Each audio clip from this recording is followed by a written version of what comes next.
This podcast is hosted on podhome.fm, the most modern podcast hosting platform. Podhome offers unlimited episodes and podcasts, and unlimited use of Podhome AI, which generates transcripts, clips, chapters, title suggestions, show notes, and much more. And all of that for just $15.99 a month or $185 per year. That's a steal. So go to podhome.fm and start your 30-day trial now. And enjoy the show with Joe. Transmitting live from the Asylum Studios, deep in the bowels of Southwest Texas, it's the Joe Rooz Show. The show where we talk about anything and everything. Where nothing is sacred, nothing is watered down, and nothing is PC. Alrighty, hey folks, I am Joe Rooz, and it is great to be with you once again, transmitting live at the Asylum, and of course, as always, doing the very best we can to bring you the best quality talk radio we can muster, without all the bluster. Welcome to the Joe Rooz Show. How are y'all doing?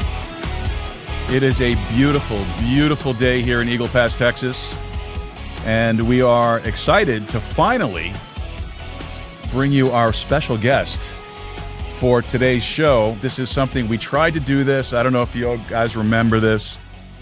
We tried to do a show on Friday the 13th, March the 13th, and our guest was apparently transmitting from Nepal or something, because there was just horrible tech problems we were having.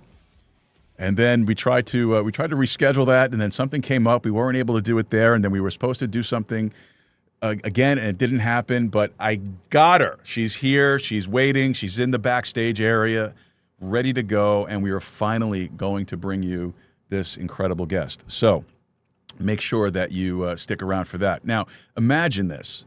Imagine turning a difficult childhood into fuel for an entire career in entertainment.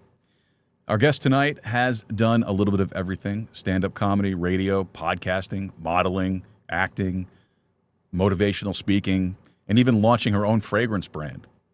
She hosts the podcast Keeping It Real with Caramel, where she interviews entrepreneurs, creators from around the world. And tonight we're going to be talking to her about resilience, reinvention, what it really takes to build a personal brand in today's entertainment industry, talk about her project, her books, all that great stuff.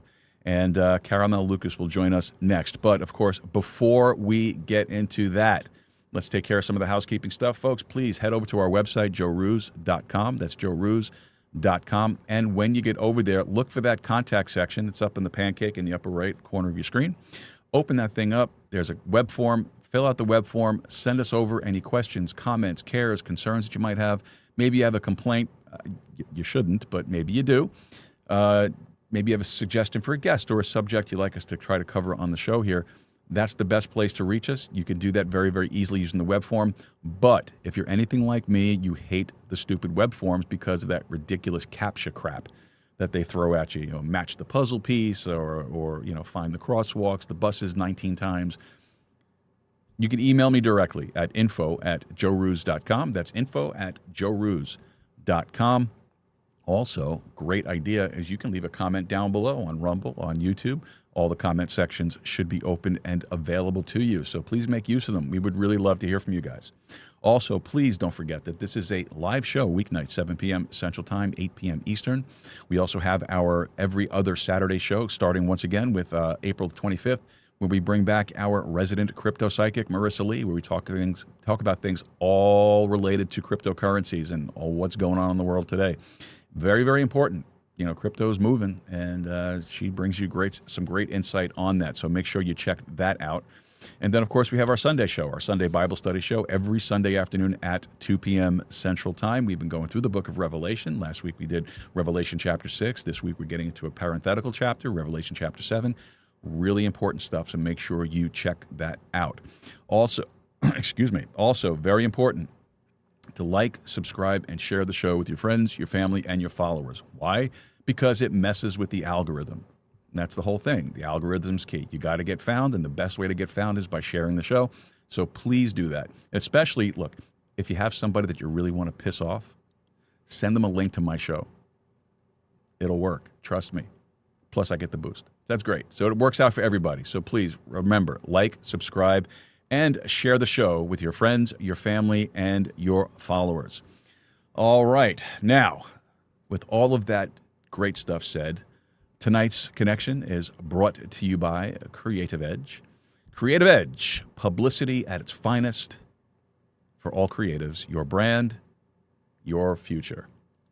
Now, tonight's guest is Caramel Lucas, an entertainer, an entrepreneur who's done a little bit of everything. She's a stand-up comedian, podcaster, author, motivational speaker, model, actress. She hosts the podcast Keeping It Real with Caramel, as we say, 100, right? 100? Is it 100? 100. 100. All right. Where she interviews entrepreneurs, creatives from around the world. But her story starts with a tough childhood, growing up as the only girl among several brothers and learning early how to fight through adversity. Since then, she's built a career in radio, comedy clubs, fashion shows, film projects, and podcasting, all centered around a message of authenticity and resilience. Caramel, it's about freaking time. Welcome to the show.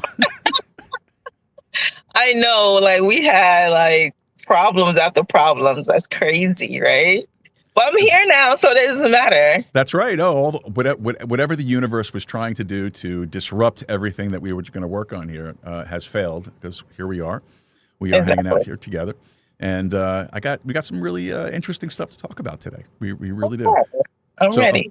So before we get into the serious stuff, I do have some icebreakers that I'd like to ask. So let me ask you this. You are the first recipient of these icebreakers that I know of, I think. I don't remember if I'd used them yet this week, but here you go. You ready? I'm ready. All right. What's the most embarrassing song on your playlist? I'm going to say, if you want to ride, dun, dun, dun, ride a white horse.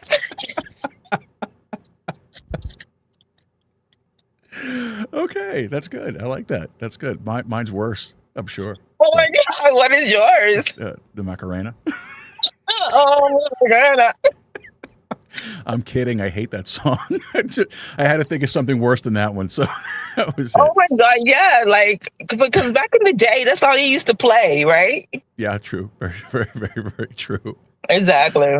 All right. So this is definitely more.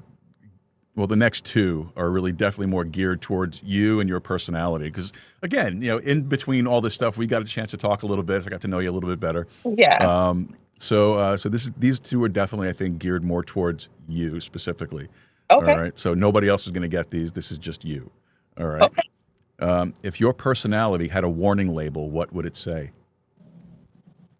Oh my God, that's crazy. Hold on. If mine, okay, so it will say alert, alert, alert. Get away, get away, get away. Run Run away. now. Don't turn back. That's hysterical. See, I knew that would be a good question for you. That was good. All right. More of a serious one, though. Okay. Okay. You ready?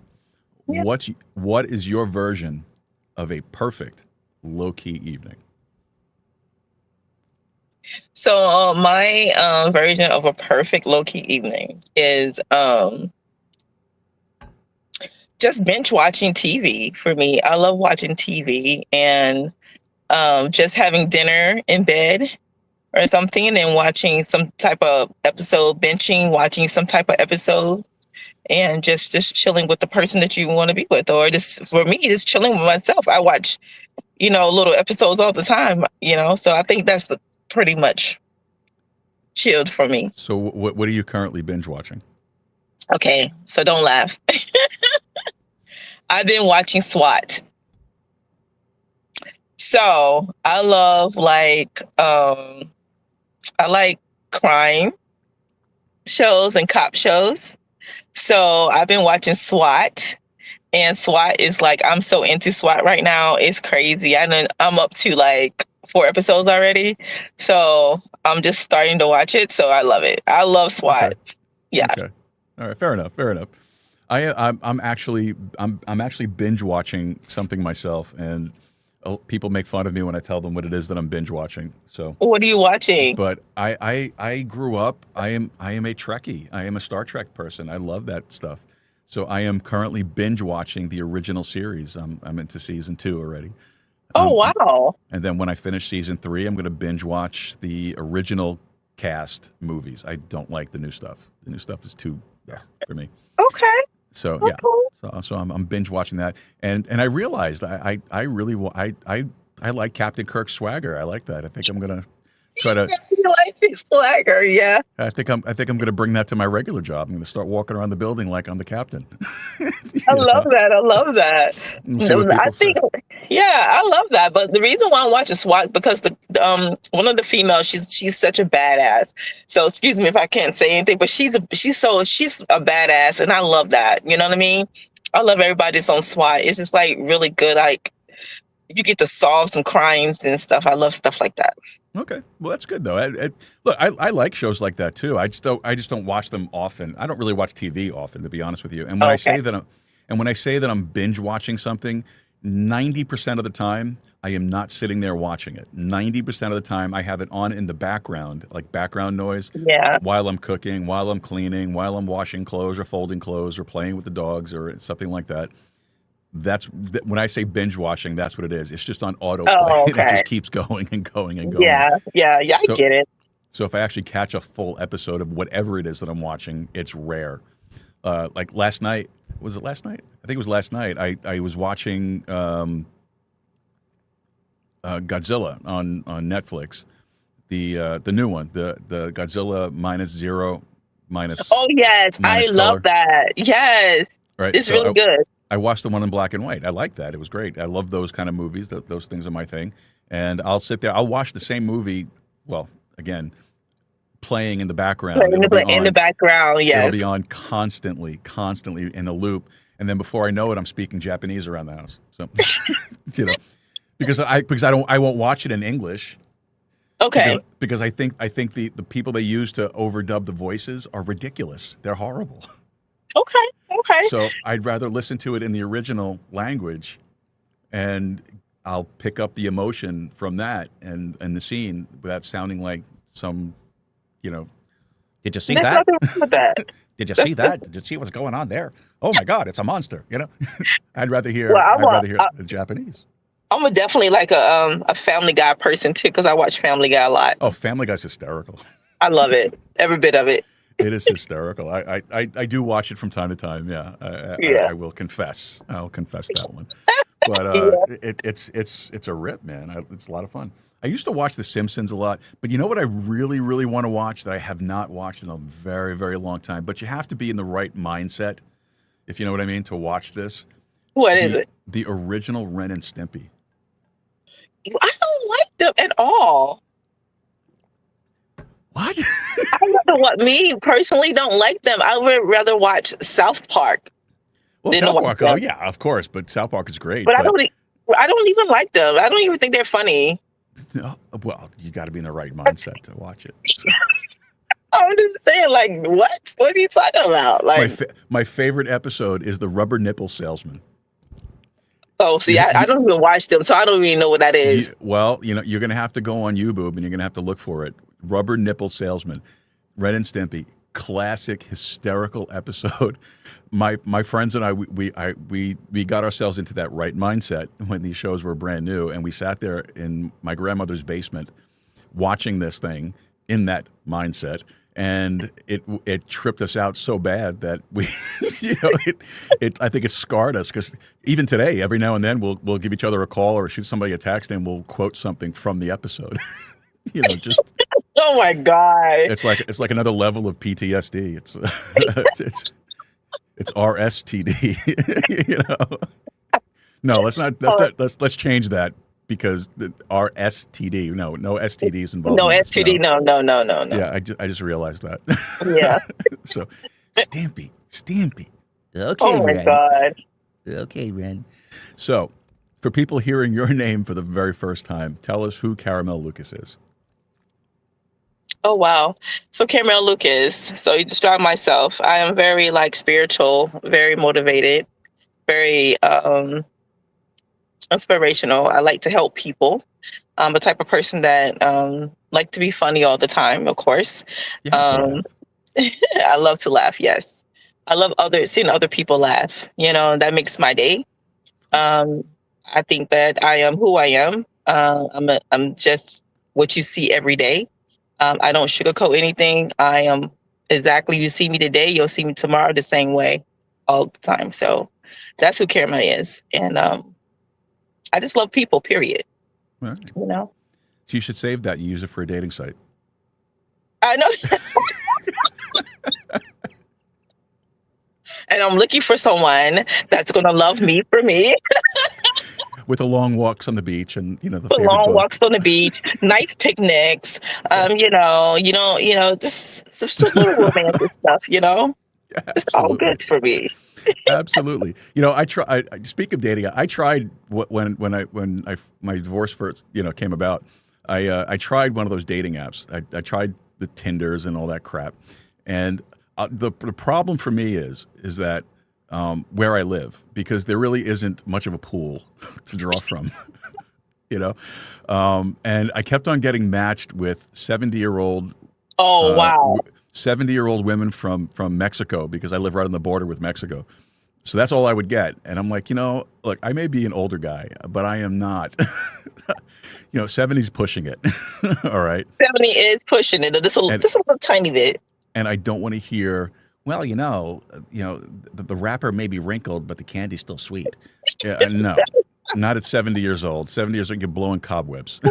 All right. Right. Well, I mean, I don't know.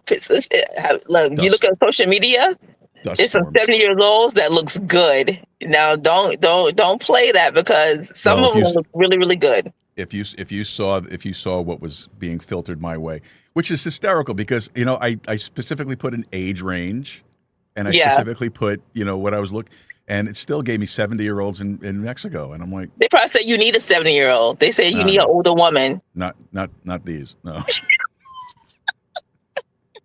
One eye, half of walking a nose. cane. I know. Change my diaper. No. Your idea of a fun night, diaper changes. Exactly. I wear Depends. Do you? No. Not at all. We're gonna have a hard time getting through this today. All right. So, because the thing is you're a comedian. I am a comedian. Right. Although I don't do stand up, but I have a very weird sense of humor, and once I get going, it's hard for me to stop, and it just gets worse and worse and worse and worse. And so yeah, it's going to be difficult here tonight. But so what kind of environment did you grow up in? Oh, wow. So my environment wasn't like the best environment. As a child, you go through a lot of things. I'm the oldest out of boys. And, so I had to make sure that my brothers was okay. I had to take care of them at a young age and make sure that they, because my mom, right today, me and my mom, we was close, but not as close as we are right now, because she's my best friend. And I thank God for her. But when we was growing up a little bit, she was out there, outside a little bit, as we know what outside means. Yeah, I get you. And, and there's a lot of things that I didn't approve that she was doing. So I decided to, make sure that my brothers was okay. So, a girl out here trying to make sure her brother's okay. I didn't do nothing like, nothing really bad, but I had to make sure they eat. You know what I mean? So it was rough for me, because I'm a female, and just trying to make sure that everything is okay was hard for me, going to school, high school, trying to make sure that my brothers is okay, make sure they go to school, make sure that they fed, make sure they, so it was pretty hard, but I survived and I'm here. And that's the most important thing, is that you worked your way through it. But in my experiences, I have 2 children myself, and my daughter's older. She's the oldest of the two, and she at a very young age became the mom. Mhm. You know, not that she had to, but that was just her nature to do that. And I think that tends to happen a lot in families where the oldest is the daughter. You know, that you do all of a sudden take on that mom role, and the siblings come to you before they go to mom and dad for things. And that's true, because my brothers, they still, look at me and say, like, you're the one that raised me, Yeah. But at the same time, um, probably like, I'm gonna say like 15 years ago, my mom decided to be a mom. And, but I was upset with her for a long time. I was really angry for a long time with my mom. I didn't want to talk to her. I didn't want to be around her. I didn't, stuff like that, because I felt like it was a failure for me. You know what I mean? Like, you failed Mhm. me as a female, because I had to grow up myself and learn how to do things myself. I wasn't Right. taught to what I know today, Sure. And, but I understood, because my mom was a young female also being raised the wrong way. And so she didn't know how to raise a child. At the same time, she had me at the age, she got pregnant with me at the age of 15, Oh, well, wow. 14 going to 15. So that means that she's a kid raising a kid. Right. And she didn't want to give me up, because they wanted her to give me up, but she didn't want to. So she's trying Well, to you have to raise commend me. her for that. You have And to I commend her for do. that. And I do. And I love her for that. And I tell her today, like, my mom is my best friend today. And I'm so glad that her whole life has changed. And so today, my mom is my best friend. She's my baby. I love her to death. Like, I'm still the mom, though. She's still the child, but I'm the mom. But at the same time, like, our relationship has gotten tighter. And That's I good. thank God for that. I pray for that, and I got it, Sure. Yeah. No, absolutely. And it's also tough too, because at a very young age, Mhm. you really did in a lot of ways miss out on your own childhood, because Mhm. you were having to raise your brothers, and raising boys at a young age, I'm sure, is not an easy thing to do. Oh, no, it's not. You know what I mean? I had to, my brother, she used to skip school. The principal used to call me. I had to go to school like I'm the parent, and make sure that they go to school, and stuff like that. Like, it was like hard for me, but at the same time, I wanted my brothers to be able to have a good life, Sure. you know? What's the age difference between Oh you and my your God. brothers? Well, okay, so 5 years, like Okay. 5 years apart, so.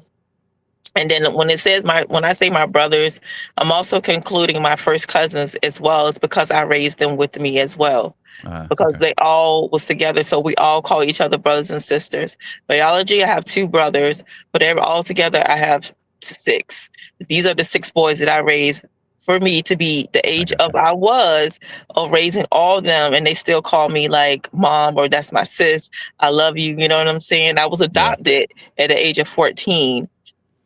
And then those 2 brothers, they're younger, but at the same time, I helped raise them too. So it's just like, I'm seeing it. Like you said, I never had a childhood ever, you know? Yeah. And I don't know how to be serious. Like, I don't even know why I got into comedy, honestly. You know what I'm saying? Because it's Well, just like, I'm so serious about a lot of things in my life, right? And I'm like, what made me get into comedy? I think comedy makes me like, okay, forget about all the bad stuff, and then go with the good stuff that you got going on, exactly. The comedy of it is your way of dealing with the seriousness of growing up. Yeah. And and look, we all do. I do. I mean, especially my family. If you're ever around my family, you would Hmm. see that when people are hurting in my family, we laugh. We don't. Right. You could be sitting there bawling your eyes out, crying over something horrible that happened to you, and we're sitting there hysterical. It's just the way it's the way we process that. It's just the way it is. I And can't I'm even like, think they died. Don't worry about it. You'll be okay. it would be like, get out. Really? What the hell? How'd that happen? What happened? That's the way it is. No, but seriously, when things would go bad, that's all we would laugh, and that was our way of dealing with it. Even though we knew it was serious, our first reaction was, okay, that's how we let it out, and I think that's normal. I think a lot more people do that than they think they do. Yeah. I think, and I think that the comedy outlet, you have to make fun of things. You have to have a sense of humor about life. If you don't have a sense of humor about life, you are going to be miserable, because life's a bitch. It is. It really is. Yeah, it is. And I think that you're right. I think that, right now, and, I just learned how to, when I did start doing comedy, I learned how to just make fun of every like certain situations, because if I keep taking on whatever other people have, is going to wear me down. And there's no way I want myself to be wear down. Like, I don't want to have none of that negative energy around me, so I'm very positive when it comes to things, right? So I learned how to be positive. When you're in a negative environment, you learn how to become positive, and it means so much more. And because if you don't, you just get drained. It just drains the life out of you. Yes. Well, at least that's how it affects me. Now, look, as I'm talking to you about this, I have the little voice in the back of the head going, "You hypocrite, hypocrite, hypocrite," because you and I had a conversation the other day, and I was telling you that I got this thing going on here with background stuff. And my gut reaction was to just wreck everything. Yeah. And so there wasn't much laughing there, but the laughing came afterwards. The laughing came during our conversation. So I do have my moments of failure. Oh, okay. But I think we all do. I think we all have that moment. Absolutely. No one is going to go through things like everything's paradise. You know what I mean? So, I have my moments as well, but I learn how to, when I have my moments, for me, it's just like, I know, like, I can't control anything. So me not controlling anything is that I just let it go, be like, oh, okay, it's nothing I can do about it, and keep it moving. Yeah. But I have my moments, my moments is just like, it's a moment. Okay, minute. Okay, I'm done. Can you, just off the top of your head, can you think of one experience that shaped you the most, though?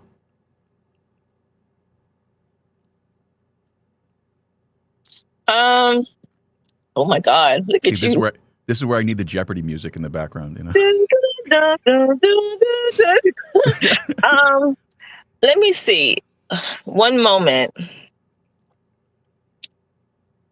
I have a lot of moments, so I don't know specifically which moment we're going to talk about. You could take that many ways. I have many moments. So gosh, I know, like, it was a moment. Okay, you remember when 2021, when everything was bad at the time. The COVID and all that stuff. There you go. I didn't want to say the word. It's okay, you can say it. Yeah. I'm trying to get my third strike on YouTube. I'm trying to get thrown off, so please speak on. So, when that happened, I was in, they let me go from my job. Mm-hmm. And I didn't have no money. I didn't know where I was going to live. I didn't know what I was going to do. And the thing about it was that, I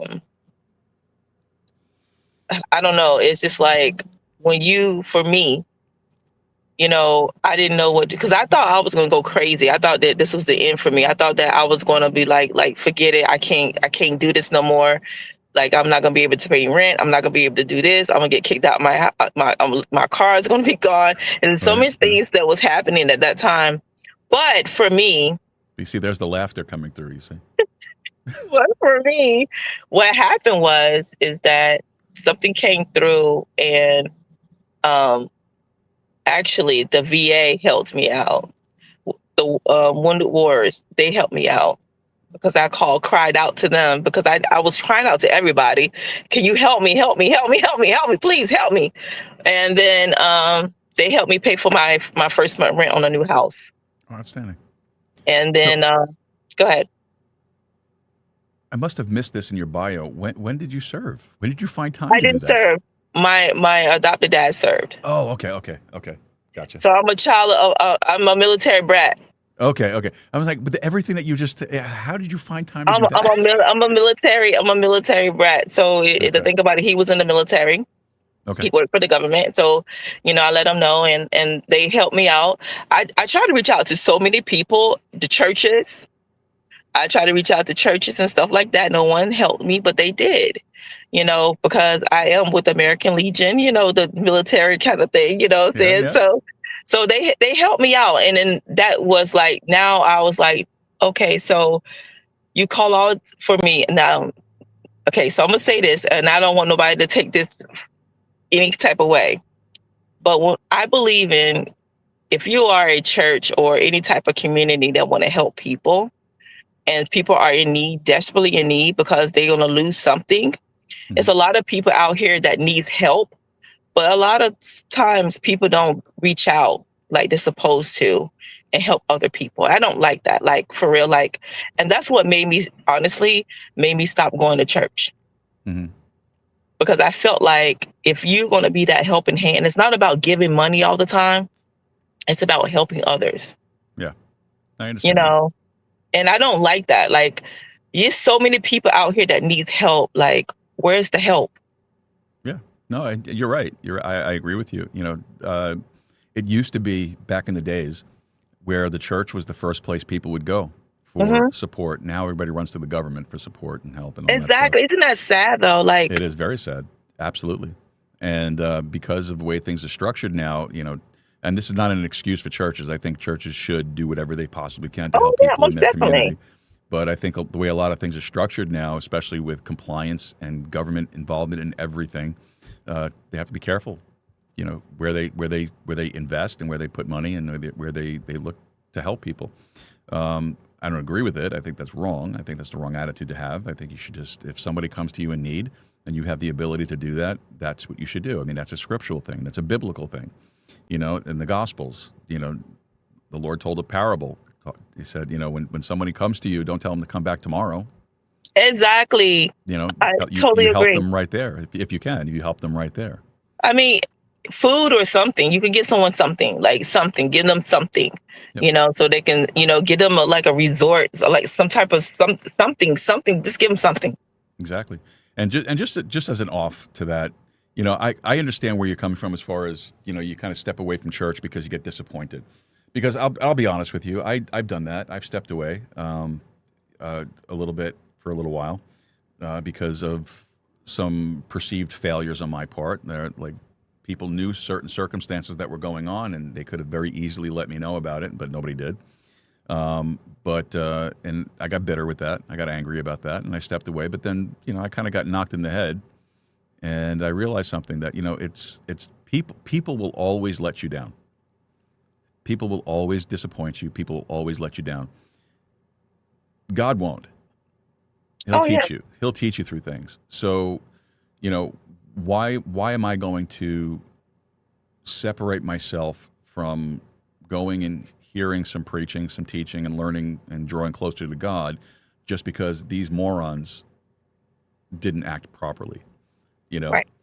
And the same thing with churches with the donation situation, like you were talking about. You know, okay, fine. All right, you don't want to help me out. That's fine. I understand that. But you still stay faithful to the Lord. That's the main thing. Oh, yes. I have a really good relationship with God. You know what I mean? Everybody, I feel like everybody can talk to God in their own way. There's no specific way of talking to him. And I think that me having a relationship with him is like, it's my own relationship. Everybody has their own relationship with him, right? Sure. So I talk to him differently, probably different than you talk to him, you know? But he has blessed me with so many different things. It's crazy. I'm like, what happened to that? How did that happen? But the thing about it is that yes, I know. the thing about it is, it's like I keep my relationship with him, and me and him talk on a daily basis, you know? And that's our relationship. Not saying I will never go back to church. I'm not saying that. I would never go. I will go back to a temple to hear the word. But at the same time, for me, you know, as long as I have a relationship with him, that's all that matters to me right now. Well, listen to my Sunday show. You'll get something out of it. Oh yeah, I will. Little plug there. Little plug. You know, trying to build up the audience. Okay. Send me the link. It's the same link. You'll get it. It's the same show link. Okay. You got it. Oh. All right. So at what point did you start to realize that you really wanted to create something and perform for people? When my mom told me that I was crazy. Okay. My mom was like, "You funny," and then I was Moms like, are usually the good judge of character. "Right." She said, "You're funny. You need to go and perform." And I'm like, "I don't think so. I think the first time I performed, first of all, when I first started comedy, I was doing improving. So I was improv. So I Improv did is improv. hard. People think Right. it's So I did easy. it for It's not. I did it for 4 years. Right. And then from improv, I said I wanted to do stand-up comedy. So I went to a class to do stand-up. And then when I did stand-up, the first show that I did, it was a flop because I was so nervous. I think I drunk too much because I was trying to get myself together, and I think I overdid it. And then when I got on stage, I froze because I saw all those people there, and I didn't Okay. know what to do from there. I was like, "Oh my God!" Like I'm on stage with all these people, and then I thought I was going to give up, and then I said, "I'm not going to give up. Right. I'm going to do one more show." And I did a show, and and everybody stood up for me. They was happy. Nice. I signed autographs, and I was like, "Oh, I love this. Hello, this is for me." And then I started doing that, and then I was talking to this lady, and so she wanted me to do some speaking for her, and so I started doing speaking, and then that's when the creative speaking, motivation, and all this comedy stuff came about, and then I was like, "Wow." People are actually listening to me. They actually, you know, drawn into me. So maybe this is what I'm supposed to be doing. Maybe this is my purpose of life is to make other people motivated, make other people laugh, make other people feel good for themselves because I don't know what they're going through. Right. You know? Yeah. Well, that makes So, sense. That makes a lot of sense. And moms are great for being direct, aren't they? yeah, my When mom is so direct with me, right? Like sometimes she makes me mad when she's so direct. I'm like, "Mom, why you have to say it like that?" Well, I mean, say what I say. so Say what it is. When I started doing the podcasts, my mom used to listen from time to time, and I was only doing audio at the time. I wasn't doing any video stuff. And mhm. my mom was in the hospital. She was dying, and so I was talking to her on the phone, and I was like, "Hey, Mom, I'm thinking about doing something different. Tell me what you think." I said, "I'm thinking about adding video, doing a video show. What do you think?" And she said, "Joseph," she goes, "I love you. I really do. You're my firstborn. You're the dream that I've always had." She goes,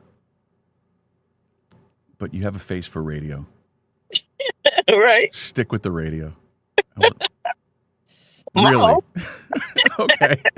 "But I love you, Joseph. You're my favorite. I'm your only."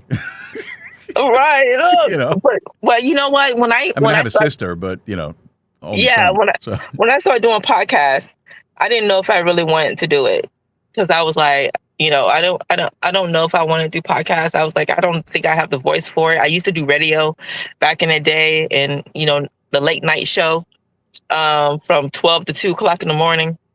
oh, those are the great shows. Those are the Right. best Now ones. I had to be sexy and then play these R&B, this slow music so everybody can relax and all this stuff. And, my sexy voice comes on and all this stuff. Right. And everybody's And, doing their thing while you're sitting there watching, I, basically. I was like, do I want to do a podcast? And then my mom told me, she said, why you won't do a podcast? Like people would love to hear you. And I'm like, Mom, I said, but she said, just do auto first. And if you want to do video, you do video. But I think you should do video. And I was like, Mom, I'm afraid of the camera. Isn't that crazy? Like, no, seriously. Like, for real, seriously. Like, I don't like being in the camera as much. Ma'am, I have seen your social media. You are not I afraid like of the taking camera. pictures, yes. But when it comes to like taking pictures, I don't care about taking pictures all day. But me being on camera talking is a whole new different thing for me. Okay. Well, you're doing fine now. I know, because Because I'm a good host and I make you That's it. comfortable. That's it. Okay. Exactly. That's what it is. There you go. There you go. See a little, Yeah. There you go. little bit there for me. But I'm glad you mentioned your podcast. So, but before I ask you about the podcast, what do you think people misunderstand the most about trying to build a life in the creative industries? What did they misunderstand? about? What do they misunderstand about it? That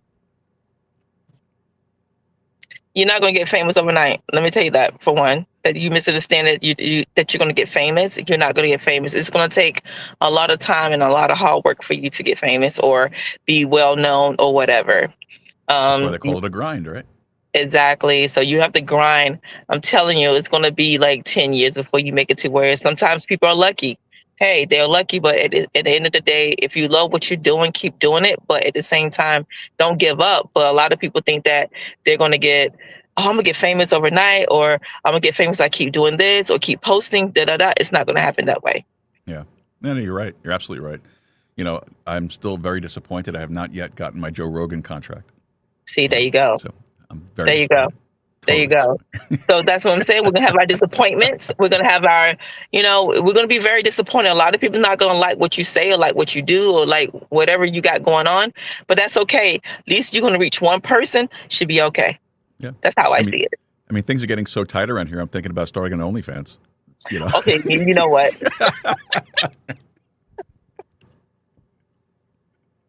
You know what? Back in the day, I would have done it. Back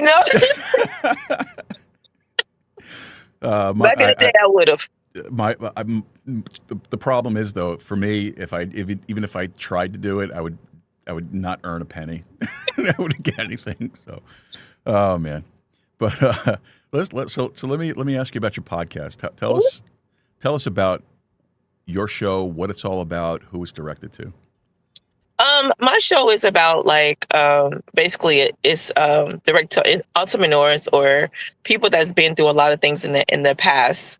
A lot of trauma, or maybe they have a story to tell someone else that what they've been through when they was growing up. Mm-hmm.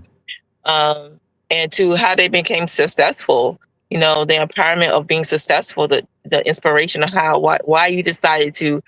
When you was a kid, you went one route, but now you're doing something different to help other people. Why? Why are you doing this? What have you been through for you to decide that, hey, I want to do this to help others, or whatever success story that you have? I want everyone to hear it, because it's someone out there that's listening that goes through the same thing that you went through, That's very true. Right. And then I want people to understand that you're not alone, that we all go through things, and that someone has been through the same thing. I want people to relate to that person that's on the show, because you never know, you might save a life. Yeah, that's true. That's very true. And that's what I want. I want to save lives. I want people to understand that they're not there by themselves, that it's someone out there that's been through worse than you have. Yeah. You never know who you're going to reach with a show. You really don't. Exactly. You don't know who's listening. You don't know who's watching. And it just may be one of those off days that you might say something that triggers somebody to make a difference, a positive difference in their lives. Exactly. And that's right. And that's my show. I want to be positive. I want a positive outlet, inspirational outlet for someone else to say, hey, I thought about this, but maybe if I do this, it can come out in a better outcome. Yeah. And how long have you been doing it? 4 going on 5 years now. Wow. How many episodes you got? Oh, so many. I've lost count. I have so many of them. I lost count. Probably like 200 or more, maybe. I don't know, but I lost count, because the thing about it is that, I don't do like you do. You do every week. I don't do that, right? Every day. I do. So what I do is that I pick my people that I want, right? If I'm interested in what they got going on, when they send me that bio and I say, oh, wow, I love this, let's talk about it, then I book them. If I don't if it doesn't relate to me spiritually, I don't do it. It has to touch me in some type of way for me to say, okay, let's go and interview, Yeah. So, but you know what though? I choose between comedy or my podcast. And I wanted one of them to go in the back burner. Either I'm going to go full blown in my podcast, or if I'm going full blown in my comedy, or whatever I got going on. So I put the comedy in the back burner. I haven't done comedy in a while. The reason why is because I want my podcast to be the more inspirational thing for me. I get you. So I love podcasting. I love talking to people and just letting people be like themselves. It's fun, isn't it? Yeah, just put down your hair and say whatever you want to say to me, whatever you want to do, just do it. I know, right? I don't have much, But I know, right? Because sometimes, like your show, love your show because you let me be me, right? Most podcasts, when you're on, they have these like, you have to be a certain look, do certain things. I don't like that. I want people just to express themselves the way they want to express themselves. well, that was the whole point of this show. My show, I wanted it to be an anything and everything type show. There's nothing here that, like, I don't do the PC crap. You know, you just say what you got to say. You know, I don't care because if the reality of it is, you have to be an adult in these things. You can't go. You know, you don't go crying to YouTube or Rumble or wherever it is that you're listening, saying, "Hey, he said this and he said that," and then you get somebody kicked. I mean, be an adult. If you don't like what I'm saying, turn it off. Exactly. You're not going to hurt my feelings. Exactly. It doesn't bother me. Nobody watches anyway, so no, I'm kidding. No, but seriously though, like, yeah, you should be able to be an adult and listen to what people have to say, because you never know what when you listen, you'll get something out of it. You don't know what it is, but you will get something out of it, you know? Exactly. Because like people, I don't know why people do that though. Like they be like, I don't want to hear that. He da. Okay, like you said, cut it off. Don't listen to me. That's okay. I'll be okay. But at the end of the day, like, who's listening to me? I don't know. Somebody's listening to me. Somebody's gonna get something out of it. I don't know who it is, but exactly. It's like if you can reach one person, it makes it worth it. And that's why I say, if you reach one person, that one person, you can change their whole life. That's right. I agree with you. know, I totally agree with you. And that makes me feel the best. I don't want a whole trophy. I want $1 million because that one person listened to me and they believed in what I said. Well, I wouldn't mind the $1 million. Well, I don't know about $1 million, but you know what I'm saying. It would solve a few problems. I mean, if I had $1 million, like, I don't even know where I'd be at this point, you know? Yeah, I hear you. Even the funny thing, though, is the way things are right now, even $1 million isn't a lot of money anymore. Exactly. We're really broke still, so don't worry about it. Pretty much, yeah. Just enjoy the brokenness. That's fine. Oh, yeah, most definitely. Absolutely. Yeah. So you also wrote a book. Mm-hmm. You wrote a book. It's called In Love with the Other Man. Mm-hmm. So what's that all about? My personalities. No, this way.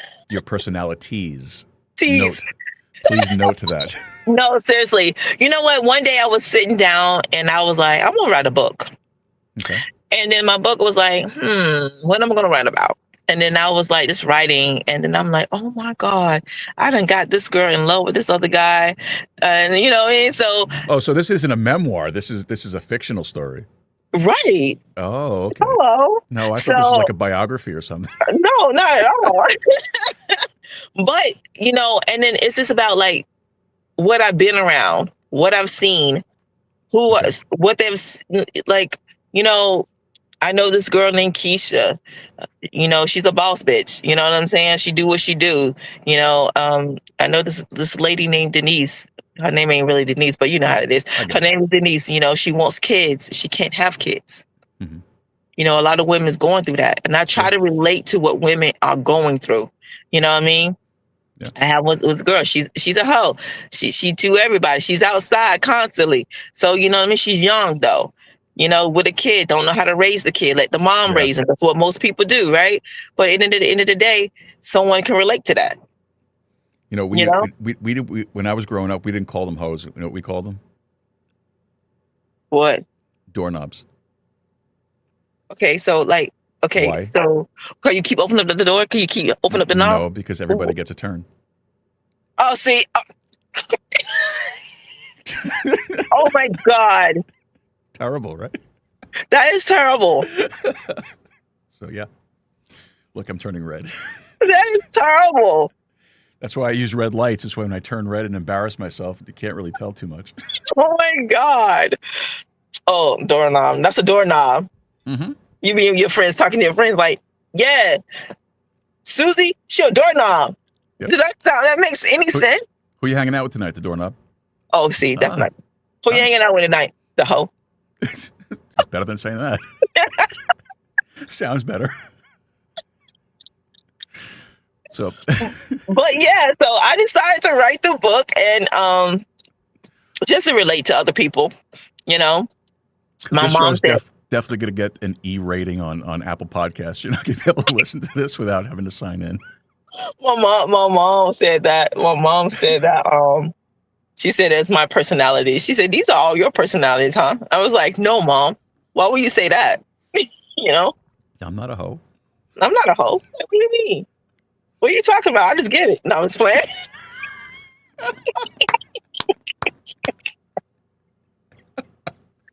Oh my goodness. Creative Edge is going to have a fit. I'm just playing. Okay, I'm sorry. Let's go. You're fine. You're good. Oh my goodness. I gotta breathe. So, in addition to let's do it professionally, okay? So, in addition to your book that you wrote, so in addition to the book, you also have your own fragrance. Yeah, I just tried it out. It wasn't like nothing big, but I think I'm gonna put it on the back burner for a little bit. But I just want to make my own fragrance. I love sandy smells, Like cashwood. Yeah, I love smells like that, and the perfume smells really good, honestly. And so I decided to say, hey, I talked to this guy. He's over there in Paris, and he was like, I was like, I want to make a fragrance with you. And he's like, okay, let's do this. And so I did it and gave him all the kind of smells that I want, and he put it together, gave it back to me. I smelled it. Smells good. So that's what it's called the Taste of Caramel. Yeah, I know. I was just reading that. The Taste of Caramel. It smells like caramel. It's actually it's a good name. It's because and it's branded. I actually put a brand on it. I wanted to make sure that nobody would take it. So it's there, it's mine. And the thing about it was I had to do that because when I'm ready to launch it for real, then there you go. It's all me. When do you think you're going to do that? I had the slightest idea, but I still have it. And I'm thinking once my podcast be where I want it to be, I think then I will start branching out like my perfume, because I also was working on some jeans. Okay. And so you're all over the place. Yeah, I am, because I'm a Leo, so Leos don't never stay still. That's very true. Yes. Okay. So, us, very we always headstrong. Very headstrong and very want to create all kinds of things all different ways, and we never sit still. It's very often that I will be in one place at one time. Like, where's she at? I don't know. She's gone. She's over here right now. And they're natural leaders. Yeah. I try to be. So it fits you perfectly. Yeah, but everything that I'm doing, I'm gonna put it on the back burner because I want this podcast to be like my main focus. Right. No, I agree with that. You focus on one thing at a time. That's the best way to do it, I think. Anyway, it's hard for me though. Yeah, I'm the same way too. I'm like, ooh, squirrel, looking all over the place. But, yeah, basically. But it is important. You got to focus on something. You got to focus on what you think is going to be the best move for you. And I think podcasting is a great place because you can use your podcast to as the launch vehicle for your lines. Your clothing line, your that's what line, your fragrance lines, your books. That's a huge thing, especially when you have an audience that's really engaged. Exactly. That would be huge. So after doing all the interviews and such that you've done with your podcast, is there any one particular conversation that really stuck with you? I think, to be honest, Joe, for real, seriously, I can't say one. I think all of them have stuck with me, only because everybody has a different view of things. Yeah. And I just can't say just one person, because everyone that I interviewed, I love them and they have come back 2 and 3 times with me, right? That's great. And I just love the way people are, period. So I can't pinpoint down one, because everybody that I interview I'm going to get emotional. Good gosh. It means a lot to me, So I love them all. I love everyone that I talk to, and I just love the way they are. And, they're like friends. That when they start the show, it's like tense. But when they start talking to me, it's more like, oh, I love you. And at the end of the show, like, I love you very much. You know what I mean? So, like, I want to come back on your show. Anything you need, just call me. And I'm like, oh, thank you, but you wasn't like that in the beginning, but okay. But yeah, so I love everyone that I talk to. Every last one of them. That's great. Yeah. I say the same thing too. I if I was asked that question myself, I really wouldn't be able to say any one specific particular person impacted me individually like that. Because honestly, in all of the shows I've done over almost 300 episodes at this point. And I've done about of the three, maybe 200 of them were interview shows. And I've learned something from every single guest that I've had on the show. Whether it was a big eye-opening moment or whether it was just something very subtle, very small, something that's, I never looked at it that way. I never thought of it that way. And you start to modify the way you do things because of that person and that little influence that they gave you. I think it's great. And you don't get that outside of podcasts. You really don't. Exactly. And it's a great medium, and that's why I love it. Like, I've been doing this officially since 2016. I started doing this stuff. It was just, I'm from New York. I'm not from Texas originally. And me and two of my buddies, we started, back then it wasn't known as podcasting yet. It was out there. People knew podcasts, but it wasn't like that was the thing. Back then it was internet radio. Okay. And we had a show. We did a show one night a week. It was a live show, call-in show, talk show type thing. We talked mostly politics, and it was a lot of fun. I was the more conservative voice on the show. My friend Jay was the more liberal voice, and then we had another Joe who was the libertarian voice on the show.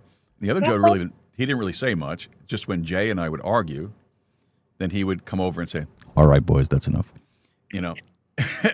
And we used to call him the voice of God because he would just like that. Yeah. So, but it was great. It was a great foundation. Had a lot of fun. Interviewed some folks. It was great fun. I loved it, every minute of it. And then I moved to Texas. But at the time that I moved here, the technology really wasn't the way it is now, where we can do remote stuff like this, where it's good quality. Right. And so we let it slide. We let it go. And then I tried again. I did try to do it by myself, but I didn't enjoy it at all because I much rather had the interaction with the guys. So I started a podcast about 6 years ago where I did just a strict Bible study podcast. That was it. It was just me by myself, and that helped me get used to talking by myself and running the show by myself. I did it for 3 years, maybe a little bit more than 3 years, and I took a break from that. I haven't been back to it, specifically that. I still do the Bible study shows, but it's not the whole focus of the show. Okay. Now, so this new show came to life almost a year and a half ago. Just said, I'm just going to do a show, whenever I feel like doing it. It doesn't matter. And, I was just going to interview people that I knew, local people, friends, whatnot, and just whenever. And then all of a sudden, it blew up. It just blew up. And that's a good thing. No, it's great. It's fantastic.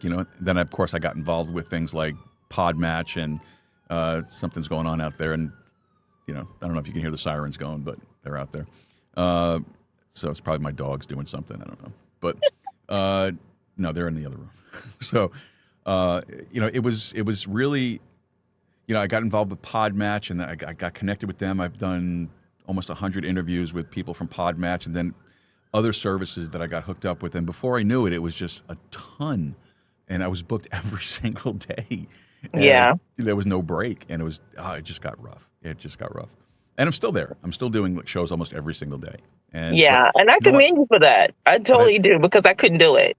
But I love it. I bitch and moan about it sometimes, and I complain and I cry about it. But then when I actually sit down and do it, like we're doing today, this is fun to me. I enjoy this, and I can't believe that an hour has already passed.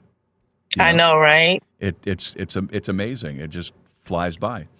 So before we wrap up, though, because this was a great conversation.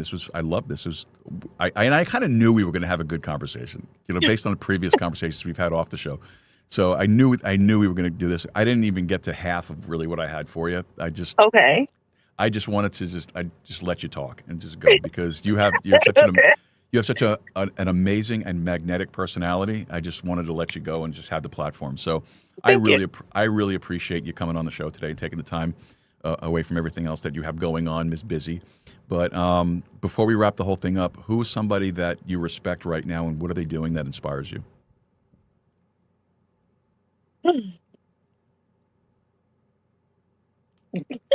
You got me. Okay. You can say me. It's fine. I'm not going to say you. Okay. Okay. I got you. I'm going to say Mickey. Okay. The reason why I say Mickey is because I'm inspired by how hard he works for others. For people who may not know, Mickey is the publicist that you use yes. from Creative Edge. Creative Edge, yes. And I just love how he puts you out there and how he supports you 100% and how he is always there when you need him. And he's like, for me, he's like the most greatest publicist that I ever had in my life. And I think that he has done such a great job. And I know that we have so much more to do together. Is this that I just love him so much. No, he's great. He has love a great him so much. And I think his personality is wonderful. You know, he's always saying great things to me, which, you know. I remember when I hosted one of his clients early on, and they went back to him and told him what a great time they had on the show. Yeah. And he emailed. I have a producer. Her name is Angela. You've probably seen her copied in some of the emails. Yes. And she's fantastic. She helps me just build the show notes and everything, get everything organized for the day, keep track of the guests and whatnot. And she's fantastic. She volunteers her time to do this. She has her own family, her own concerns, her own stuff going on, but yet somehow, some way, she finds time to carve out to help me with this stuff, and that's great. I appreciate it. And she emailed me one day, and she goes, "So there's a guy. His name is Mickey Mickelson, and he wants to have a Zoom call with you." And I'm like, "Well, who's that?" So she goes, "You hosted one of his clients, and so on and so forth." They're like, "Well, what does he want?" "Why do you want to talk to me?" Like, can't you do it? So we ended up having this Zoom call with him, and funny, the interesting thing is too, the Zoom call that we did with Mickey was the first time that I ever saw Angela face to face. Okay. I'd never seen her. I didn't even know what she looked like. So that was the first time we actually interacted with each other face to face like that. Yeah. And so we had this great conference call with Mickey, and he was like, "I want to continue booking my guests with you, and can we make that happen?" I was like, "Yeah, let's do that. You don't need to do a Zoom call for that." Wow. But so that's why we try to host as many of Mickey's clients as we possibly can. That's why we do that little promo at the very beginning before we start talking to his clients and mention him. That's awesome. And to do that for him. And Mickey's great. He is. He's great. He's a great person. He has done a lot for me, and I love him for that. He put me on the spot though. Mm-hmm. He put me on the spot one day. He sent something. He was like, I need you to write an article for a magazine. I'm like, me? I don't write. I speak. I talk. I don't write. So I had to sit there and write. And it made me laugh too, because it had to do with how do you grow a successful podcast? I said, I don't know. I would like to know myself. I'm trying. So didn't really go off very well, but I tried. So I submitted. That's good though. But yeah, he's my inspiration. I really do. He's one of the guys. Yeah, I will see him. You couldn't have picked a better person. So I think I know, really right? Cool. Besides myself, but well, beside me. Oh, anyway, okay, besides you. Yes, thank you. Yeah, you have to placate the host a little bit. So. No, you're fine. I'm just messing. All right. So, Caramel, where can folks go to find out more about you and what you do? Cool. So I can say that they can go on Instagram. It will be Miss Caramel Lucas, MS Caramel Lucas. Ms. Not MS. Yep, Ms. You can go on TikTok, or you can go to my website. It's Caramel Lucas. Everything's Caramel Lucas. Or you can go to my podcast, Keeping It Real with Caramel. It's on iHeartRadio. It's on any digital platforms. Wherever you get your podcast. Whatever you get your podcast, yes. Or you can just Google Caramel Lucas. Don't forget the A, because a lot of people forget the A in the middle. So Caramel Lucas. I mean, they do. I'm sure they do. I know. People spell it all different ways. Yes. They even pronounce it. They even caramel. pronounce it differently. Caramel. You know, yeah. Well, caramel spelled without the A. There you go. They say caramel, so yeah, that's why I say put the A in. There you go. There you go. All right. Well, I will definitely make sure that I have all that information in the show notes, and we'll get all those things set out for you. Caramel, again, this was fantastic. I appreciate it. Thank you so very, very much. So what I'm going to do, I'm going to throw you backstage really quick, and then I'm going to wrap up the rest of the show, and I'll connect with you right before we say our private goodbyes. All right? Okay, perfect. So just hang out backstage. I'll be right back. All right. All right, folks, Caramel Lucas, make sure you check out her stuff. What a great conversation. Wasn't it fun? That was a lot of fun. I really enjoyed that. And I kind of knew what you guys were in store for with Caramel. Again, she hysterical. We had some great conversations outside the show. So, all right. Well, with all of that said, let's wrap this thing up. Folks, just want to say thank you to the folks over at Diamond Dynasty Tax Group Legacy. All right. These folks did a fantastic job for me this year taking care of my taxes, and I hope you reached out to them too, and I hope that they were able to help you out as well. Liberal Christmas, tax day, is behind us. However, you might be filing late. You could still use them. Diamond Dynasty Tax Group Legacy, 830-867-7106. It's 830-867-7106. Give them a call. Check them out. I'm telling you, you will not be disappointed. They did fantastic work for me, and they can do the same thing for you. Diamond Dynasty Tax Group Legacy, 830-867-7106. All right. How about the shout-outs? Now, of course, we always shout out our producing team, executive producers, Wayne Rankin, Rosanna Rankin, Carolina Jimenez, Marissa Lee, and the inestimable Anonymous Angela. So please, folks, look, these folks, they donate their time, their talent, their treasure to help put these shows together. If you have the means and you are able to do so and you're willing to do so, visit our website, joerooz.com/support. That's joerooz.com/support. And take a look at all the different ways that you can help us out. Again, if you have the means and you're able to do it, please consider it. We would really appreciate that. These folks donate their time, their talent, their treasure to do all the stuff that we're doing with this show. Really couldn't do it without their help. You can join the team as well. Check it out. Plenty of ways to help out, and we would really, really appreciate that. All right, folks, if there's one takeaway from the conversation today, it's this. Your story doesn't have to define your limits. It can define your purpose. Caramel Lucas turned adversity into motivation and built an entire creative career around authenticity and resilience. And you saw that tonight. Whether it's comedy, podcasting, writing, entrepreneurship, the message is the same. Keep showing up, keep creating, and keep pushing forward. Because the people who succeed aren't always the most talented, but they're the ones that refuse to quit. Folks, thank you so much for being with us tonight. And I think that's pretty much all I've got for you for now. So, head over to the website, joerooz.com, joerooz.com. When you get over there, make sure you open up that web form. Send us over a message, questions, comments, cares, concerns. Really want to hear from you. All right. With that said, thank you to Caramel Lucas again for joining us. And folks, make Texas independent again.